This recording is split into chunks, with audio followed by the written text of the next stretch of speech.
When she had nothing, he had her.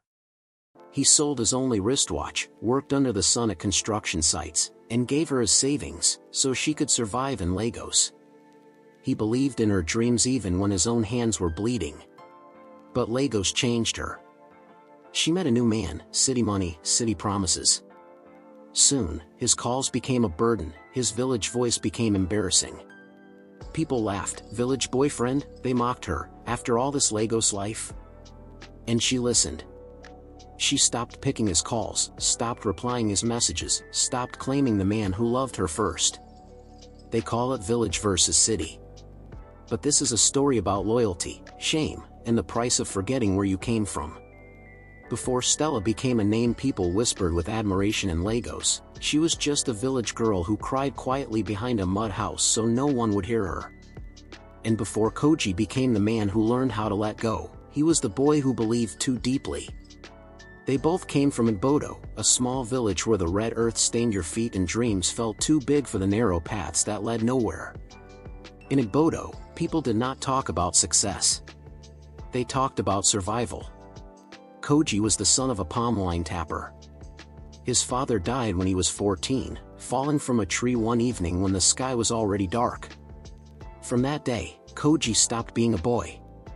He became the man of the house with nothing but strong hands, a stubborn heart, and a mother who depended on him. He never went to university. He never wore fine clothes. He worked wherever work existed, on farms, at construction sites, fixing broken fences, carrying cement, digging trenches. His palms were always rough. His back always ached. But Koji had something rare in Igbodo. He had hope. Stella came into his life during one of the hardest seasons of her own. She was the daughter of a widowed trader who sold tomatoes in the village market. Stella was bright, sharp, and restless. Even as a teenager, she talked about Lagos with shining eyes. "I will not die here," she used to say, staring at the dusty road that led out of Igbodo. "I am meant for more." Most people laughed at her. Koji didn't. He noticed her long before she noticed him. He noticed how she stayed behind after market hours, counting coins with frustration. He noticed how she borrowed notebooks because she couldn't afford new ones. He noticed how she cried quietly when her mother fell sick and there was no money for medicine. One evening, Koji found her sitting under the old mango tree near the stream, her face buried in her hands. "What happened?" he asked gently. She tried to wipe her tears quickly, embarrassed. "Nothing." Koji didn't push. He sat beside her in silence, letting the breeze do the talking. After a while, Stella spoke. "I want to leave this place," she said. "But I don't know how." Koji looked at her face, glowing softly in the evening light. "If anyone can leave," he said, "it is you." That was the first time Stella really looked at him. Not as just another village boy, but as someone who saw her. From that day, something quiet began between them.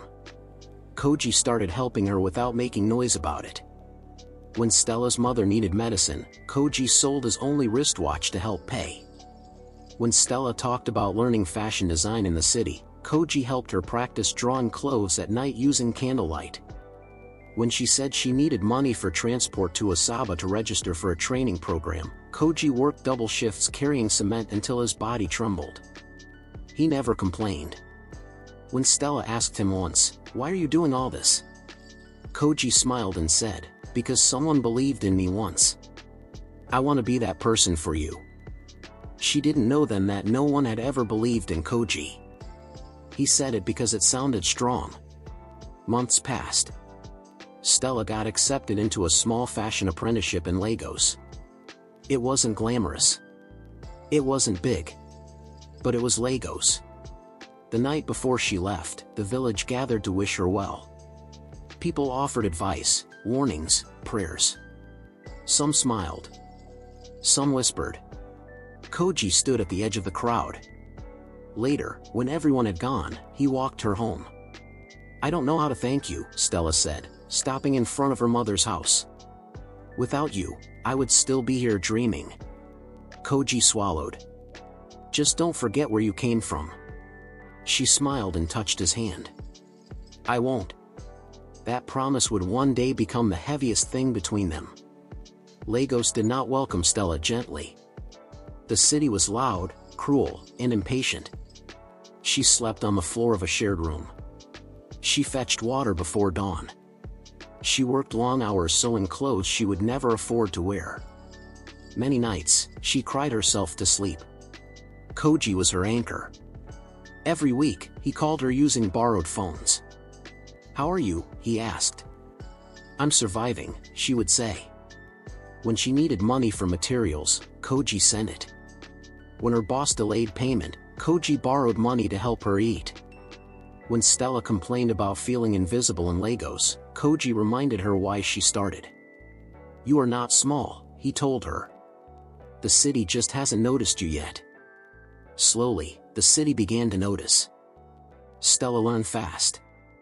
Her design stood out. She had taste. She had vision. Soon, clients started requesting her personally. Photos of her work began appearing on social media. Her name started moving in small circles. And with every step forward, Stella moved a little further away from Koji. At first, it was small. Shorter phone calls. Delayed replies. Missed promises to visit. Koji noticed, but he understood. Or so he told himself. "She's busy," he said to his mother. Greatness requires focus. But Lagos was also teaching Stella new things. New accents, new standards, new desires. She began to feel embarrassed when Koji called during meetings. His simple English. His village background.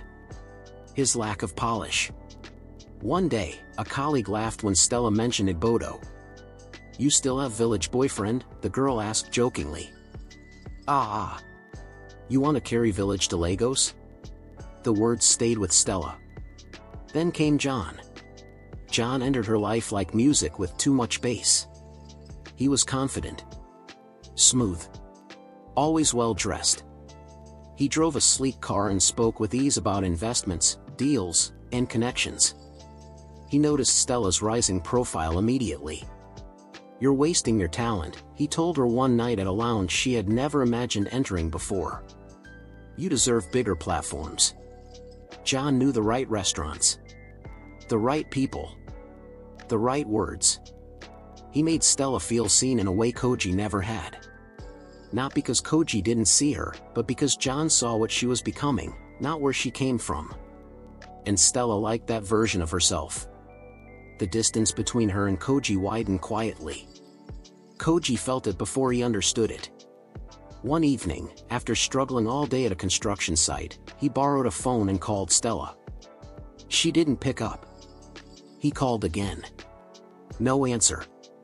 Hours later, a message came. "I'm busy. I'll call later." She never did. Koji sat on a block of cement under the fading sun, phone in his hand, heart heavier than his body had ever felt. That night, Stella laughed in a Lagos lounge, unaware that something precious was cracking silently far away. Koji didn't yet know that believing in someone does not guarantee they will remember you when the world finally calls their name. Lagos did not change Stella overnight. It changed her slowly, the way water changes stone, soft touches, constant pressure, no warning until the shape is different. At first, she still tried to hold on to who she was. She still woke early. Still worked harder than everyone around her. Still sent small money home when she could. Still answered Koji's calls, most of the time. But Lagos has a way of whispering into your ears. It tells you that effort is not enough, that talent alone will not save you, that who you know matters more than who you are. And Stella was listening. Her fashion work improved quickly. One of her designs was worn by a small influencer. Another appeared at a pop-up show. Her Instagram page began to grow. Likes turned into comments. Comments turned into messages. Messages turned into opportunities. People began to call her Stella Lagos. She liked the sound. John was always around when something good happened. When a boutique owner praised her work, John was there to clap the loudest. When she complained about money, John had ideas. When she worried about her future, John spoke like a man who had already arrived. "You don't need to struggle this much," he told her one night as they sat in his car, Lagos traffic crawling around them. "You just need the right positioning." Positioning. The word felt powerful. Koji never used words like that. John spoke of investments, branding, lifestyle. He spoke of trips, deals, introductions. He made success feel close enough to touch. Koji, on the other hand, still spoke of patience, consistency, and hard work. One evening, Koji finally reached Stella after days of silence.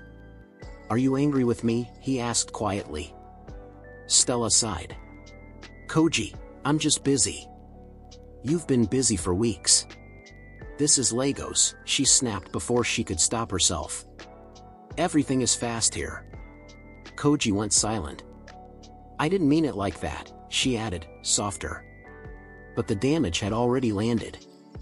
That night, Koji lay awake in his small room in Igbodo, staring at the ceiling, feeling like he was losing something he never officially owned. Back in Lagos, Stella attended her first big industry event, thanks to John. She wore a dress she designed herself. John bought her shoes to match. "You have to look the part," he said casually, as if buying shoes worth Koji's monthly earnings meant nothing. At the event, people paid attention to Stella. Real attention. She was introduced as a rising designer to watch. John stood beside her, confident, smiling, looking like he belonged there. And for the first time, Stella felt something uncomfortable but exciting. Shame. Shame of where she came from. When someone asked her where she grew up, she hesitated before answering. "Eastern Nigeria," she said instead of Igbodo. Koji called her that night. She didn't answer. She watched the phone ring, then go quiet. She told herself she would call back. She didn't. Days later, Koji sent her a message. "Did I do something wrong?" She read it. She didn't reply. Stella didn't plan to abandon Koji. Not at first. She just stopped choosing him. Stopped checking in, stopped explaining, stopped remembering how much he had given. John, meanwhile, was becoming more present. He helped Stella open a small studio space, fronting part of the rent. He introduced her to investors. He pushed her to raise her prices. "You're undercharging," he said. "People respect what costs them." Money started coming faster. Stella moved to a better apartment. Bought better clothes. Changed how she spoke. Changed how she walked. Koji watched all this from a distance. Through pictures online, through village gossip, through silence. When he finally gathered courage and went to Lagos to see her, she was not happy. "You should have told me you were coming," she said, standing at the door of her apartment, not inviting him in. "I wanted to surprise you," Koji replied, holding a small bag of foodstuff from home. She glanced at it, then back at him. "This is not necessary," she said. The words cut deeper than she knew. Inside the apartment, everything looked foreign to Koji. Clean. Shiny. Cold. He sat carefully, afraid of dirtying anything. "You've changed," he said quietly. "So have you," Stella replied, though it wasn't true. She didn't ask about his life. She didn't ask about his mother. She didn't ask how he managed to come all this way. Her phone buzzed. "John." She smiled without realizing it. Koji noticed. That smile stayed with him long after he left Lagos the next morning. 2 weeks later, Stella sent him a message. "Koji, I think we need space.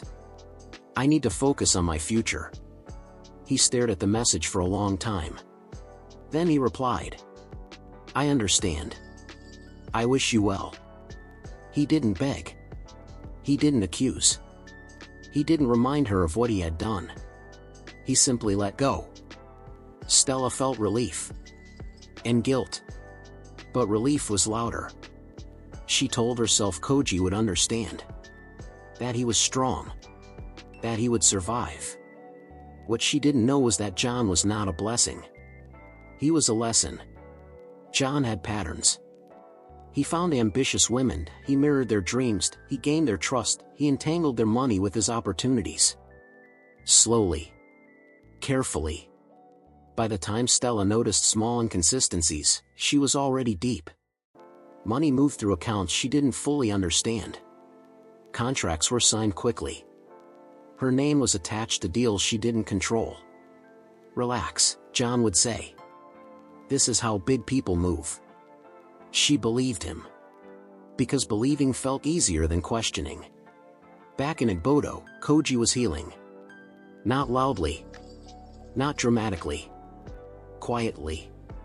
He took on more work. Saved more money. Focused inward. A woman named Amara, a teacher newly posted to the village, began to notice him. She saw how kind he was. How steady. How honest. She didn't know his past. And Koji didn't rush to share it. While Stella climbed higher in Lagos, Koji was building something slower, but stronger. Stella's downfall did not announce itself with sirens. It arrived quietly. Like a missed payment, like a delayed reply, like a door that used to open easily but suddenly felt heavy.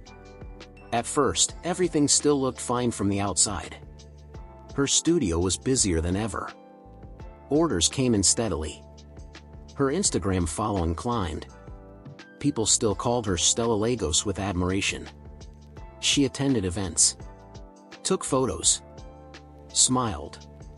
But beneath the shine, cracks were spreading. It started with money that didn't add up. One evening, Stella sat alone in her studio, scrolling through transaction alerts on her phone. Numbers stared back at her, money going out faster than it came in. Payments she didn't remember approving. Charges labeled with vague descriptions. She frowned. When she asked John about it, he didn't seem worried. "You're thinking too small," he said, waving his hand dismissively.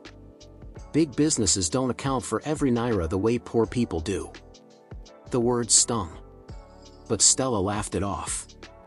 She didn't want to sound ignorant, she didn't want to look small, and she definitely didn't want to admit that she didn't fully understand what was happening. So she trusted him. Again. John became harder to reach after that. Calls were missed, messages were delayed, meetings were postponed. Whenever Stella pressed, he had an explanation. "I'm in a meeting. I'm handling something important." This is how growth feels, uncomfortable. Then came the first real blow. A boutique owner stormed into Stella's studio one afternoon, her face tight with anger. "You people are frauds," the woman said loudly. Stella froze. "What? I paid for a bulk order 3 weeks ago. Your partner promised delivery. Now he's not picking my calls." Partner. The word hit Stella like a slap. "I'll sort it out," she said quickly, heart racing. There must be a misunderstanding. But when she called John, his phone was switched off. She spent that night pacing her apartment, panic rising with every unanswered call. The next morning, she woke up to chaos. Her business account was almost empty. Rent was due, staff salaries were pending, clients were angry. John was nowhere. She went to his office address, only to find an empty space with a "To Let" sign hanging crookedly at the door. Reality crashed down hard. John had disappeared. With her money, with her reputation, with her trust. The city that once applauded her now watched silently as she struggled to stay afloat. Clients pulled out, suppliers demanded payment, her phone rang non-stop, but now, it was complaints, not opportunities. Stella stopped attending events. She stopped posting online. She stopped sleeping. At night, alone in her apartment, she replayed every warning she ignored. Every moment she chose comfort over truth. Every time she silenced her doubts because John's confidence felt safer. And every time Koji's name crossed her mind, it felt like a wound reopening. Back in Igbodo, Koji was changing too. Not in ways people noticed immediately, but in ways that mattered. He had saved enough money to start a small supply business, transporting farm produce to nearby towns. It wasn't glamorous, but it was steady. Honest. Growing. Amara helped him with records. With ideas. With laughter. She listened when he spoke, she asked about his mother, she respected his silence. And slowly, Koji learned that love did not have to cost pain. One evening, after work, Amara sat beside him under the same mango tree where Stella once cried years ago. "You're a good man," she said simply. Koji smiled faintly. "I'm just trying to be better than yesterday." Back in Lagos, Stella hit rock bottom. Her landlord served her a warning, her studio closed, her phone stopped ringing altogether. The city that once embraced her no longer recognized her. One rainy evening, soaked and exhausted, Stella sat on her bed staring at the ceiling. Her hands shook as she opened her contact list. She scrolled past names that once mattered. And stopped at one she hadn't touched in a long time. Koji. Her thumb hovered over his number. What would she say? How would she explain? Would he even answer? She remembered his quiet support, his sacrifices, his belief. And for the first time since leaving Igbodo, Stella cried without trying to hide it. She pressed call. The phone rang. Once, twice, 3 times. Then, "Hello?" Koji's voice came through, calm, familiar, steady. Her chest tightened. "Koji," she whispered, voice breaking. There was a pause. Then, gently, "Stella?" Everything she had built, everything she had lost, everything she had run from collapsed into that single moment. I need help," she said, barely able to breathe. On the other end of the line, Koji closed his eyes. He felt the past stir, the hurt, the love, the memory of believing too deeply. He didn't respond immediately. Not because he didn't hear her, but because in that pause lived years of memories he had buried carefully, like sharp objects wrapped in cloth so they wouldn't cut him again. On the other end of the line, Stella held her breath. Rain beat against her window. Lagos traffic hissed below. Her heart pounded like it was trying to escape her chest. "Koji," she whispered again, fear creeping into her voice. He exhaled slowly. "Are you safe?" he asked at last. That simple question broke her. "Yes," she sobbed. "But, everything is gone." Koji leaned back against the wall of his room in Igbodo. The room smelled of dust and palm oil. Outside, crickets sang like nothing in the world was wrong. "I don't have money," Stella continued, words tumbling out. "My business collapsed. John disappeared. I don't know what to do anymore." Silence stretched again. Koji thought of the wristwatch he sold, the cement he carried, the call she stopped answering, the message where she asked for space. He thought of Amara's calm smile out of the peace he had fought to build. "You should go home," he said finally. Stella froze. "Home?" "Igbodo," Koji replied. "Come back. At least for now." The words tasted like defeat to Stella. Return to the village, to the place she swore she would never crawl back to? "People will laugh at me," she said weakly. "People will always talk," Koji answered. "But here, you won't starve." There was no accusation in his voice, no bitterness, just truth. Stella closed her eyes. 2 days later, she boarded a bus out of Lagos with one small suitcase and a heart heavy with shame. No one took pictures, no one wished her luck, no one called her Stella Lagos. The city let her go without looking back. When she arrived in Igbodo, word spread fast. "Is that not Stella? The fashion girl from Lagos? What happened to her?" She walked through the red earth with her head bowed, each step scraping her pride raw. Koji did not come to meet her at the junction. It was Amara who saw her first. She stood by the school gate, watching Stella walk past, eyes swollen, shoulders slumped. That evening, Koji came home to find Stella sitting on a wooden bench outside his mother's house.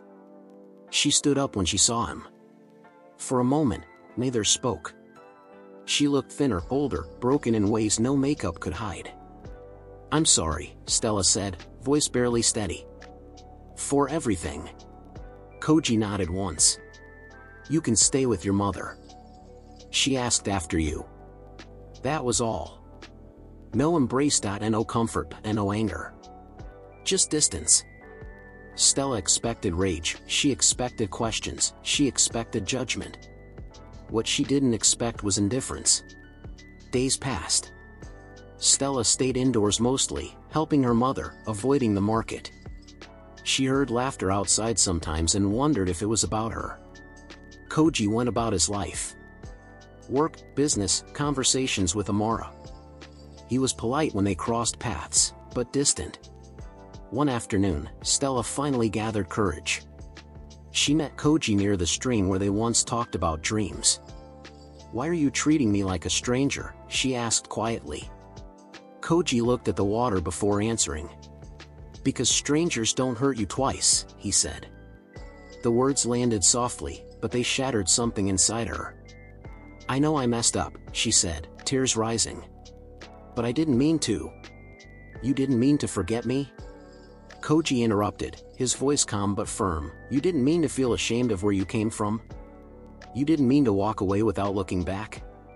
Stella had no answers. Because intentions did not change outcomes. I'm not asking you to save me, she whispered. I don't want to lose you completely. Koji turned to her. For a long time, he said, I thought loving someone meant sacrificing yourself until there was nothing left. Legos taught you ambition. Pain taught me boundaries. She flinched. I care about you, he continued. But I can't go back to who I was. That night, Stella lay awake realizing something cruel. She had not only lost Legos, she had lost the version of Koji who would have burned himself to keep her warm. Meanwhile, Amara noticed the tension. She didn't ask questions, she didn't compete, she simply observed. And she understood. One evening, Amara spoke to Koji gently. You don't owe anyone your past, she said. But don't let old wounds decide who you become. Koji thought about that long after she left. Weeks passed. Stella began to work again, small things. Sewing clothes for villagers. Mending uniforms. No glamour. No applause. Just survival. Humbling, healing, slow. One afternoon, a stranger arrived in Igboto asking questions. He was looking for Stella. Word spread quickly. John had been arrested in Port Harcourt, fraud, multiple victims, accounts frozen. But Stella's name had been mentioned. Fear wrapped around her like a rope. That evening, she came to Koji's house shaking. They might call me, she said. I didn't know. I swear. Koji studied her face. For the first time since her return, he saw not pride, not ambition, but fear. Tell the truth, he said simply. That's all anyone can do. As Stella left his house that night, something shifted. Koji realized that helping someone does not always mean rescuing them. Sometimes, it means standing close, without losing yourself. And Stella realized that losing everything was not the worst punishment. Losing respect, from the one person who loved you when you had nothing, was far more painful. The call came 3 days later. Stella was washing clothes behind her mother's house when she heard her name shouted from the road. Stella! Someone is looking for you. Her hands froze in the soapy water. She wiped them slowly on her wrapper and walked toward the gate, her legs feeling weak. 2 men stood there. Plain clothes, serious faces. Police. Her heart dropped into her stomach. They spoke calmly. Respectfully. But their words carried weight.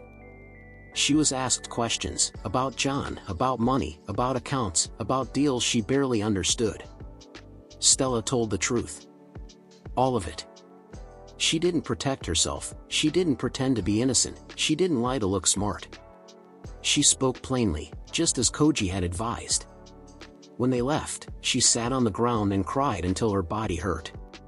Not because she feared prison, but because she finally understood how badly she had lost control of her own life. The village watched quietly. Some felt pity, some felt satisfaction, some simply shook their heads. "That is Legos for you," they said. But Koji did not say anything. That night, he sat outside with his mother, listening to the night insects. "You still care," his mother said gently, not looking at him. Koji sighed. "Care does not mean returning." His mother nodded. "True. But bitterness also steals peace." Her words stayed with him. Days turned into weeks. The police investigation moved slowly. Stella was clear of fraud but warned. Her name had been stained, even if her hands were clean. She accepted it. She stopped dreaming of quick success, stopped thinking of shortcuts, stopped blaming anyone but herself. She worked. Every day. She mended clothes, taught young girls how to sew, saved little money, ate simple food, slept without fear. She changed, not loudly, not for show, but deeply. One afternoon, Amara came to see her. "I hope this isn't strange," Amara said. Stella smiled sadly. "Nothing can be stranger than my life already." They sat together in silence for a moment. "You loved Koji," Amara said, not accusing, just stating. "Yes," Stella replied. "I did. I think I always will." Amara nodded. "Love doesn't disappear. But sometimes, it becomes a lesson instead of a future." Those words landed gently, but firmly. Stella finally understood. Koji did not belong to her anymore. He belonged to his growth, his healing, his future. And she had to accept that. That evening, Stella asked to see Koji one last time. They met near the mango tree. "I'm leaving at Bodo," Stella said. Koji looked at her, surprised. "Where will you go?" "Asaba," she replied. "There's a small tailoring shop looking for help. It's nothing big. But it's honest." Koji nodded slowly. "I came to say thank you," she continued. "Not for saving me. But for letting me face the truth." He looked at her carefully. "You're stronger now," he said. She smiled through tears. "I had to lose everything to become that." They stood there, the past between them, quiet, heavy, complete. "I wish you happiness," Stella said. "And I hope you find peace," Koji replied. There was no embrace. No promise. No regret spoken aloud. Because closure does not always come with emotion. Sometimes, it comes with understanding. Stella left at Bodo the next morning. This time, she did not look back. Back in the village, life moved on. Koji's business grew, Amara remained steady beside him, their love was not loud, but it was safe. One evening, as they walked home together, Amara squeezed his hand. "You're free now," she said. Koji smiled. "Yes," he replied. "I finally am." Far away, in a small shop in Asaba, Stella stitched quietly, sweat on her brow, peace in her chest.